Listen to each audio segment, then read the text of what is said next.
America गेलेलं आहे, सगळेच देश आहेत जे वेस्टर्न वर्ल्ड गेलेले.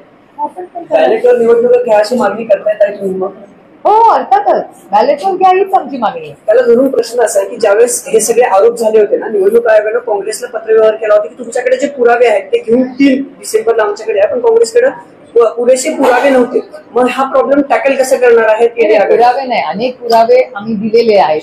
तुमच्या चॅनलवर प्रशांत दादांचा एक व्हिडिओ मी तुमच्याच सगळ्यांच्या चॅनलवर पाहिलेला आहे. अशा अनेक गोष्टी आहेत. आमचं म्हणणं आहे की जर एखाद्या गोष्टीमध्ये संभ्रम असेल, म्हणजे आता पेपर जेव्हा लीक होतात तेव्हा परीक्षा कॅन्सल होतेच ना.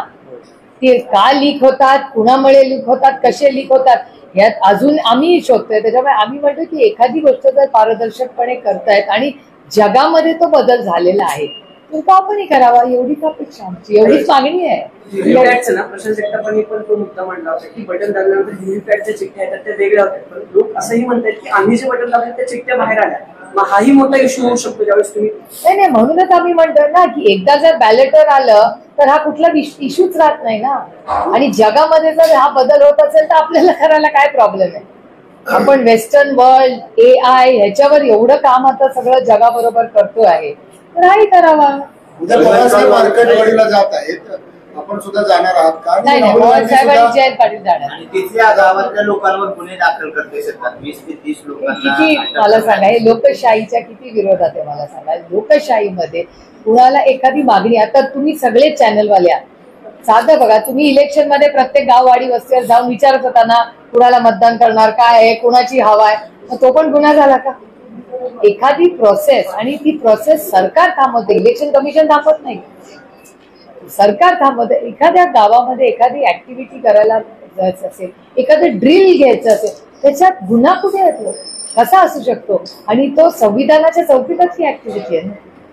राहुल दानवेकर पुन्हा एकदा विधानसभेचे अध्यक्ष होण्यासाठी आले आहे. गेल्या वेळेचा त्यांचा अनुभव तुमच्यासाठी काही चांगला नव्हता. यावेळेस परत विरोधी पक्षनेत्याचा प्रश्न आलेला आहे की अध्यक्ष ठरवतील तर आम्ही विरोधी पक्षनेता देऊ असं देवेंद्र फडणवीस. 2019 मध्ये जेव्हा आमचे नंबर्स नव्हते केंद्रामध्ये तेव्हा हे लोक लीडर ऑफ ऑपोजिशन नव्हता, पण मला आठवत आहे की 1980 मध्ये नंबर्स कमी असले तरी काँग्रेस पक्षाने दिलदारपणे दाखवून मोठ्या मनाने लीडर ऑफ ऑपोजिशन महाराष्ट्रात केलं होतं. तर ह्या आता जे सरकार आले त्यांनी तो निर्णय घ्यायचा. निवडणूक निकालानंतर जवळजवळ 10-12 दिवसांनी सरकार स्थापन झाला, शेवटी झाला, मातृत्व घालतात झाला, आणि आता पुन्हा तोच प्रश्न मंत्रिमंडळ विस्तार, खाते वाटप, कारण खाते वाटप झाल्याशिवाय सुरळीत चालणार नाही. अजूनही त्यात कुठेतरी काय म्हणतात त्याला स्मूथनेस झालेला दिसत नाही. तुम्हाला असं जाणवतं का? नाही, मला आश्चर्य वाटलं कारण आधी भारतीय जनता पक्ष म्हणजे एक 10 वर्षापूर्वी जेव्हा सत्तेमध्ये आले तेव्हा त्यांचा खूप अग्रेसिव्ह लाईन असायची की पटकन सरकार स्थापना करा आणि पटकन कामाला लागा. मलाही खूप आश्चर्य वाटलं जेव्हा भारतीय जनता पक्षाने जवळपास 2 आठवडे झाले रिझल्ट लागून, म्हणजे मुख्यमंत्री व्हायला इतका वेळ, त्याच्यानंतर आता कॅबिनेट एक्सपॅन्शन, याला खूप वेळ लागला. आता का वेळ लागला याचं उत्तर तुम्हाला, एवढं मोठं मॅन्डेट महाराष्ट्राने त्यांना दिलेलं आहे. जर एवढं मोठं मॅन्डेट त्यांना मिळालेलं असेल तर मग त्याच्यापेक्षा म्हणजे लोकांच्या अपेक्षाही अर्थातच असतील ना. मग उद्यापर्यंत होईल मला दिल्लीमध्ये आता 3-4 खूप क्रिटिकल गोष्टी डिबेट चाललेल्या आहे पार्लमेंटमध्ये. त्याच्यामुळे गेले आठवडाभर आमचा त्याच्यातच खरं तर माझा तरी वेळ गेला. आणि महाराष्ट्र सरकार स्थापनेचा एवढा उशीर का होतोय हे दुर्दैव आहे, कारण लोकांनी जर त्यांना मतं त्यांना ते म्हणतायत तशी ती पास झाली असतील तर म्हणजे हा महाराष्ट्राच्या मायबाप जनतेला एक सरकार का स्थिर मिळत नाहीये याचं उत्तर खरंच म्हणजे मला माझ्याकडे तर नाहीच आहे. आणि आश्चर्य आहे की हे असं का होतं एवढा मॅन्डेट असताना. राष्ट्रवादी काँग्रेस पक्ष असतील, मला नाही माहिती. सुप्रीम कोर्टात तुम्ही जाणार आहात काही सोमवारी ठरेल. काही राज्याची आर्थिक स्थिती काही चांगली नाही. मुख्यमंत्री म्हणजे आर्थिक स्थिती लावा आणि ज्या नगर परिषद महानगरपालिकेचा निधी तो सुद्धा सरकार जमा करून घेतलाय. आता राज्य सुरळीत होईल असं काय वाटतंय तुम्हाला? काय लाडकी बहीणचा हा परिणाम आहे का? नाही, अनेक गोष्टी आहेत त्याच्यात. एक तर अटलजी प्रधानमंत्री असताना त्यांनी एक FRBM फिस्कल डेफिसिट मॅनेजमेंटचा एक ऍक्ट आणला होता जो मनमोहन सिंग साहेबांनी आणखीन स्ट्रेंथन केला. त्याच्यामध्ये फिस्कल मॅनेजमेंट वर एक कॅप टाकलेला आहे. दुर्दैवाने आज अनेक राज्य भारतातली आहेत की फिस्कल मॅनेजमेंट करतच नाहीये आणि महाराष्ट्रही त्या फिस्कल मॅनेजमेंटच्या FRDM ऍक्ट फॉलो करत नाही असा डेटा सांगतो. मागच्याच आठवड्यातल्या चॅनलवर मला वाटतं गिरीश कुबेर त्या चॅनलवर होते आणि त्यांनी सविस्तर महाराष्ट्राची जी परिस्थिती आहे ही अतिशय चिंताजनक आहे आणि तो फक्त महाराष्ट्रापुरता सीमित विषय नाहीये. देशाचं GDP आणि ग्रोथ ही यावेळेस 5.4 ला ड्रॉप झाली आणि रेपो रेट मध्ये पण चेंजेस व्हावे, लोअर व्हावे असं परवाच्या दिवशी कॉमर्स मिनिस्टर पियुष गोयल आणि निर्मलाजींचंही स्टेटमेंट होतं. त्याच्यामुळे इकॉनॉमी, त्याच्यावर मी मागच्या आठवड्यात बँकिंगवर बोलले की भारताची growth, economical situation, fiscal deficit अनेक राज्यांमधलं हे सगळं खूप कॉम्प्लेक्स झालेलं आहे. प्लस आपलं नेबरहुड म्हणजे बांगलादेश, श्रीलंका आणि पाकिस्तान त्याच्यामध्ये असलेली अस्थिरता हा एक घडेल आणि ग्लोबल म्हणजे आता ट्रम्प ऍडमिनिस्ट्रेशननी जी टॅरिफचा उल्लेख केला, आता या टॅरिफचा इम्पॅक्ट खरंच ते करणार आहेत का नाही करणार. म्हणजे एकीकडे ग्लोबल स्लो डाऊन, दुसरा ट्रम्प ऍडमिनिस्ट्रेशन आल्यानंतर टॅरिफ, त्याच्यानंतर भारत सरकारमधलं ह्या क्वार्टरचं स्लम जे 7% वरून 5.4 आहे, त्याच्यातून होणारी महागाई, बेरोजगारी, त्याच्यानंतर आपलं फिस्कल डेफिसिट, ह्या राज्यात अनेक राज्यांचे ते फिस्कल डेफिसिट FRDM ऍक्ट आहेत, प्लस नेबरहुड इश्यूज, आपण सगळीकडे नेबरहुड इश्यूज आहे, प्लस अमेरिकेमध्ये जी केस चाललेली आपल्याबद्दल, निजरची केस जी तुम्ही सगळ्यांनी एक्सटेन्सिव्हली कव्हर केली, त्या केसची आता पुढच्या महिन्यामध्ये काहीच दिवसामध्ये कॅनडामध्ये ती ट्रायल सुरू होईल. त्यामुळे मल्टिपल गोष्टी ग्लोबली आणि इंटरनली आणि स्टेट, म्हणजे स्टेट लेवलला एक गोष्टी, देशाच्या लेवलला एक गोष्टी आणि इंटरनॅशनली इंडियाज रोल, या सगळ्या गोष्टी खूप कॉम्प्लिकेट आता दिसत आहेत आणि त्याच्यामुळे पार्लमेंटमध्ये या सगळ्यावर चर्चा व्हावी ही आमची सातत्याने निवडणुका जिंकावं म्हणून सगळं आर्थिक गणित बिघडलं. म्हणजे लाडकी बहीण असेल, शेतकऱ्यांचे माफी असेल, त्यामुळे आता राज्य आणखी सगळे 2-2.5 वर्ष लागतील असं अर्थतज्ञ म्हणतात. तुम्हाला वाटतं का? नाही, data speaks louder than words. डेटाच सांगतोय ना ते.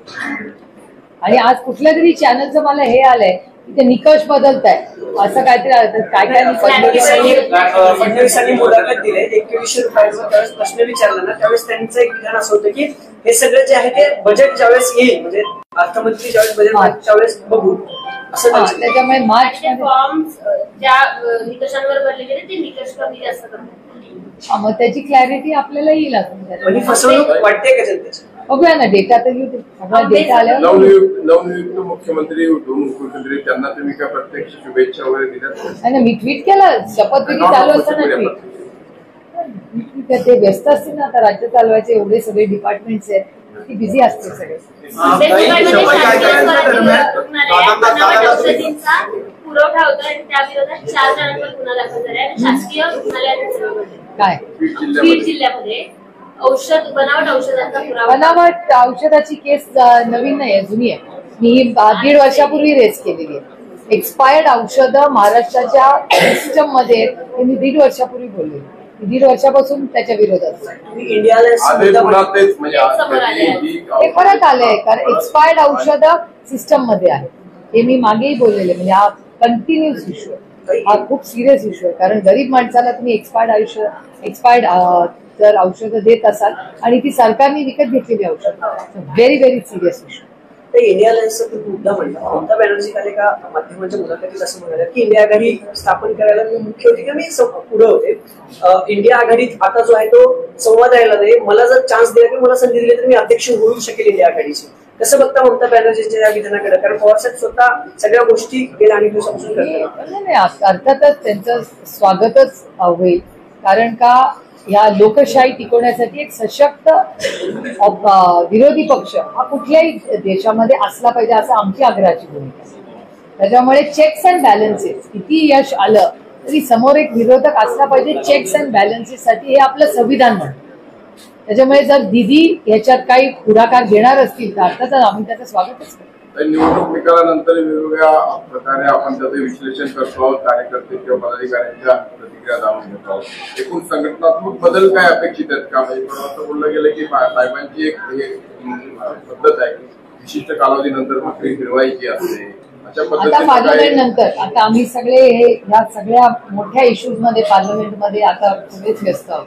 कारण का हे नॅशनल इंटरनॅशनल परवा तुम्ही चायनाचं पण जयशंकरजींचं स्टेटमेंट बघितलं असेल. त्यामुळे या खूप गोष्टी आणि मी मगाशी लिस्ट आउट केलेल्या सगळ्या गोष्टींवर पार्लमेंटमध्ये चर्चा व्हावी. आम्ही पण चर्चा करतोय, डायरेक्टली सरकारशी पण चर्चा करतोय. त्यामुळे ह्या सगळ्याचा फॉलोअप आम्ही करतोय. त्यामुळे हे करत असताना हे पार्लमेंट संपेल 20 तारखेला, त्यानंतर संघटनेच्या मीटिंग आणि काही काल मुख्यमंत्र्यांनी मुलाखत दिली आणि त्या मुलाखतीमध्ये पुन्हा एकदा राज ठाकरेंबद्दल ते बोलले की गरज पडली तर महापालिकेला आम्ही राज ठाकरेंना सोबत घेऊ. आज संजय राऊत म्हणतायत की भाजप हातातील खेळणं राज ठाकरे झाले. तुम्हाला देखील तसंच वाटतंय? जर शब्द गरज असेल तर वाटलं असेल ते दुर्दैव आहे.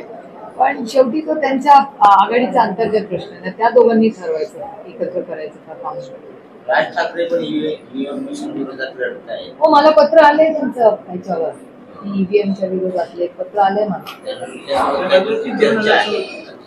हा? 2014 पासून मी लढत होतो, कोणी मला साथ दिली नाही. हो, ते पत्र आले आम्हाला आणि त्याच्यात त्यांचं असं करेक्ट मी फाईन रॉंग, पण त्याच्यात असं दिलं होतं की ईव्हीएम होत नाही तोपर्यंत आम्ही इलेक्शन लढणार नाही का, असं काहीतरी होतं त्याच्यात लाईन.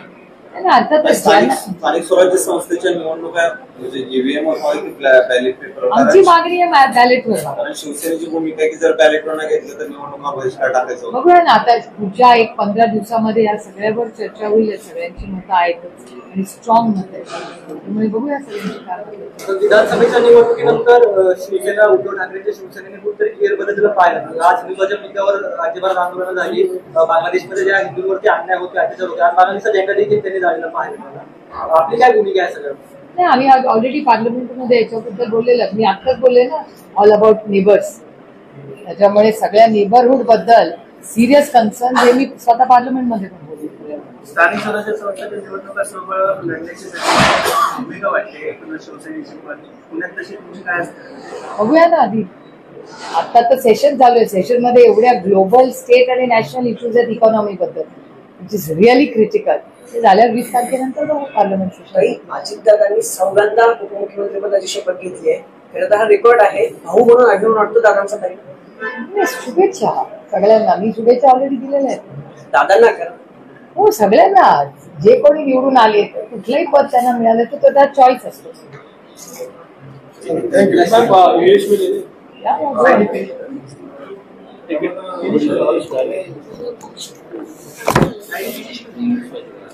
थँक्यू.